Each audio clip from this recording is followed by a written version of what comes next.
Olá, eu sou o Gerdi. E eu sou a Marli. Nós somos um casal aí há 30 anos já casados, frequentando a Igreja Evangélica de Dracena e mais ou menos uns 25 anos. E hoje nós estamos aqui para compartilhar com vocês alguns momentos nossos e dar algumas dicas também. Isso. E aí nos foi feito um convite por uns amados da igreja para falar sobre soluções de conflitos. E num casamento ou em qualquer relacionamento, amados, onde não existe conflitos, desde que o mundo é mundo, desde que somos humanos, existem conflitos. E aí a gente veio pesquisar, veio entender, e pela nossa vida, nosso cotidiano, e vocês sabiam que, segundo um pesquisador norte-americano especialista em casais, o nome dele é John Gottman, 69% dos conflitos não são resolvidos? Ah, difícil, né? Mas é verdade.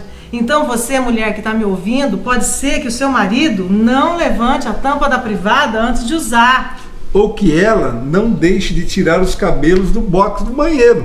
Veja só, então, em relacionamentos, nós temos que escolher quais são aqueles conflitos que maiores vão trazer problema para o casamento e aqueles que não vão ter solução, que nós vamos ter que realmente administrar através de técnicas de soluções de conflito. A gente falando, né, que não tem solução, não é que está desgastando o casamento, mas tem coisas, por exemplo, entre nós. Ela quer que eu arrume a cama todos os dias.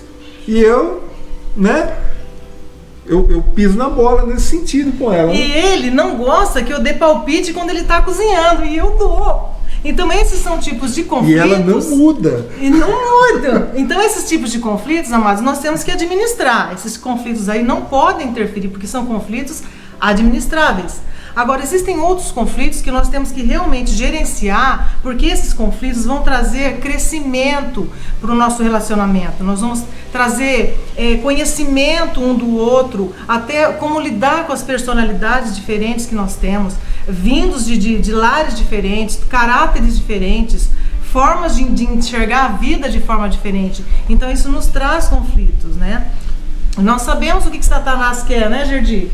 Satanás, ele sabe que a maneira eficaz de destruir a obra do Senhor na vida dos casais é tirar a eficácia da família. Ele sabe que isso, causando conflitos, entre outros, ele vai tirar a santidade do lar. E não é isso que nós desejamos, né? Estamos casados aí há 30 anos, por quê? Temos conflitos? Temos vários conflitos, já tivemos, sabemos que vamos ter mais conflitos, mas nós estamos aí para tentar solucioná-los. E aí, como que nós podemos evitar esses tipos de conflito? Quando nós temos a certeza, nós temos assim, a maior certeza que nós temos é que o maior bem para mim é fazer o bem para ele. É quando eu sei que está tudo bem com ele, e assim ele comigo também. Então a gente evita conflito quando a gente tenta fazer o melhor para o nosso cônjuge, né? E o que nos falta muitas vezes, amados, é habilidade. A gente não tem a habilidade para lidar com os conflitos. Então, mas eu não aprendi, ninguém me ensinou. Ora, a Bíblia, a palavra do Senhor, é a fonte mais inesgotável de solução de conflito. É ali onde nós vamos encontrar isso. É ali onde, especificamente, onde Gálatas 5:22, onde nos traz o fruto do Espírito. Onde nós temos a paz, a longanimidade, a certeza de que nós temos a mansidão ali em Jesus, não é? Domínio próprio. Domínio próprio. E ali é onde? É em Jesus. Fidelidade. É ali onde nós encontramos, na palavra do Senhor, né? Legal. E aí, Gerdi, quando instala o conflito? E aí, como é que faz? O que diz a palavra do Senhor? Meus amados irmãos, tenham isso em mente. Sejam todos prontos para ouvir, tardios para falar e tardios para irar-se. Tiago 1,19. Nós temos também, amados, em Efésios, de 4:25-32, e que fala aqui, no 26 especificamente: quando vocês ficarem irados, não pequem, apaziguem a sua ira antes de que o sol se ponha. E o 27, Gerdi? Não deem lugar ao diabo. O 29. Nenhuma palavra torpe saia de vossa boca, da boca de vocês, mas apenas a que for útil para edificar os outros, conforme a necessidade, para que conceda graça aos que ouvem. 31. O que fala lá? Livrem-se de toda amargura, indignação e ira, gritaria e calúnia, bem como de toda maldade. Então, queridos, veja só, o que a palavra de Deus, ela, nesse pano de fundo, ela fala sobre especificamente a raiva. E é nesse ponto que nós queremos aqui chamar a atenção de vocês, de nós também, porque nós estamos aqui aprendendo junto com vocês. Então a raiva, a ira descontrolada, ela causa muito problema. Então um dos maiores fatores de problemas no casal é a ira descontrolada. E aí hoje nós vamos falar com vocês sobre 8 passos para a gente acabar com os conflitos. Vamos lá, o primeiro, Gedi. Acalmar-se, né? Quando você vai entrar numa discussão, se você entra com os nervos à flor da pele, a gente já entra metendo o pé pelas mãos. Vamos nos acalmar, vamos colocar os pés no chão, olhar para o cônjuge e ver muitas vezes a necessidade dele e que ele também, né? Isso é reciprocidade, é recíproco, ele também tem que olhar para a necessidade na minha, no caso, e eu na dela, para que a gente entre na discussão, seja uma discussão saudável, e não uma discussão que vá piorar a situação. Exatamente. O segundo passo, queridos, que nós queremos aqui trazer para vocês, que nós costumamos usar, dá uma pausa. Às vezes, quando se entra numa discussão para a resolução de um conflito, os ânimos se exaltam, as vozes tendem a aumentar o tom. Então, nesse momento, a dica que a gente dá, fala para o outro, ó, eu tô nervoso, eu tô nervosa, vamos dar um tempo, vamos tomar uma água, vamos tomar um café, vamos esperar um pouquinho, a gente retoma nossa conversa, mas não deixem de falar sobre o assunto. Mas nesse momento, dá uma pausa. Terceiro passo, sem interrupções.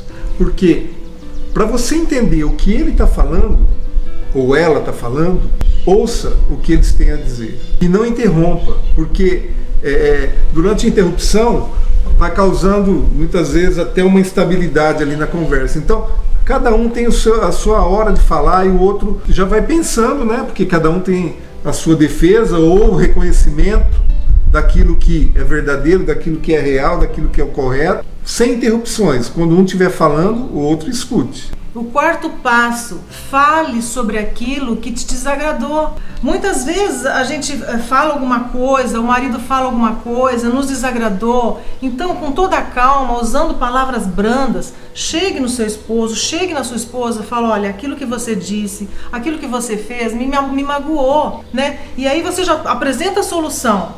Por favor, eu peço que você não fale mais assim, não faça mais dessa forma, porque aquilo me magoou. Então, a gente já tem que realmente usar humildade, deixar de ser egoísta. E o quinto passo, Jardim? Sempre use uma linguagem corporal, né? Você está ouvindo, dá um sinal com a cabeça, não menospreze o que o outro está falando. Ficando frio, fazendo aquela cara de paisagem, de repente olhando no celular, isso aí você está, às vezes, sem falar nada, você está destruindo ela. Ela não está se sentindo valorizada. Exatamente. Né? O ser humano precisa se sentir valorizado, precisa se sentir amado. E aí, o sexto passo. Esse é difícil, hein, Jardim? Pedir desculpas. Você tem hábito de pedir desculpas? É difícil, né? Isso realmente ele esbarra no nosso egoísmo. Só quando eu estou errado. Então, e ele nunca tá, viu, queridas? Brincadeira, gente. Mas se eu não houver esse negócio de pedir desculpas, e independentemente de você dizer se você está certo, se você está errado, independentemente do que você fez, peça desculpas de forma verdadeira. Olha, realmente, eu peço desculpas, então se eu te magoei, me perdoa, eu não quis te magoar, eu não tive essa intenção.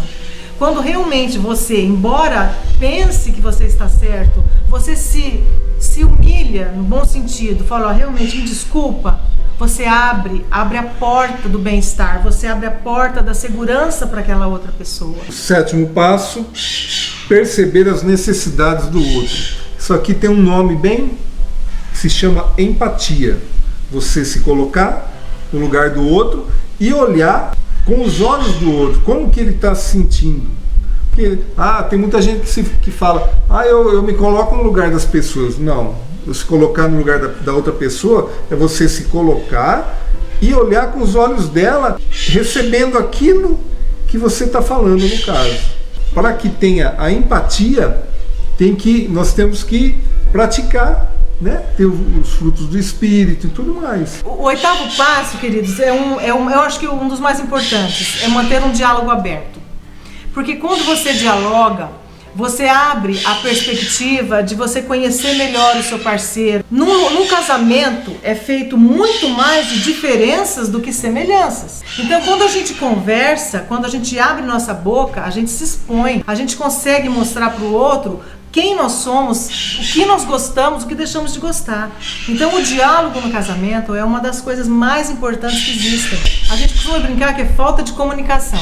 Não pode existir falta de comunicação, porque aí você está realmente trazendo para dentro do seu lar, para dentro do seu relacionamento, tudo aquilo que possa nos trazer o conhecimento um do outro. Amém? E aí o que pode acontecer quando acontece todos esses passos? Bênçãos, né, Jardim? Exatamente. As bênçãos do Senhor acontecem no nosso casamento. Os conflitos são resolvidos com amor. Exatamente. Nós não somos perfeitos, ninguém é perfeito. Muitas vezes nós olhamos alguns casais e falamos, nossa, como aquele casal é perfeito, mas ninguém sabe o que se passa dentro de quatro paredes. E esse casal, com certeza, ele tem técnica de resolução de conflito. Nós somos um exemplo disso. Nós temos técnicas de resolução.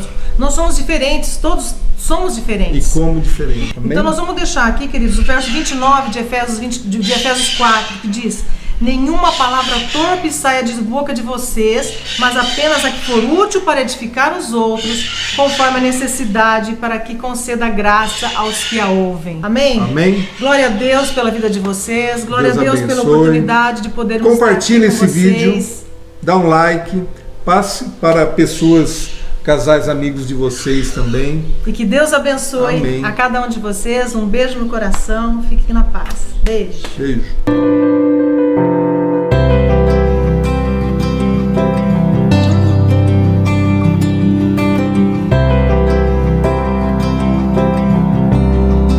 Olá, e aí? Nós somos... Voltando. Silêncio aí, gente. Acho que é bom ficar aqui gravando. Ah, é bom. Some tudo aqui. Some. Vai pra lá.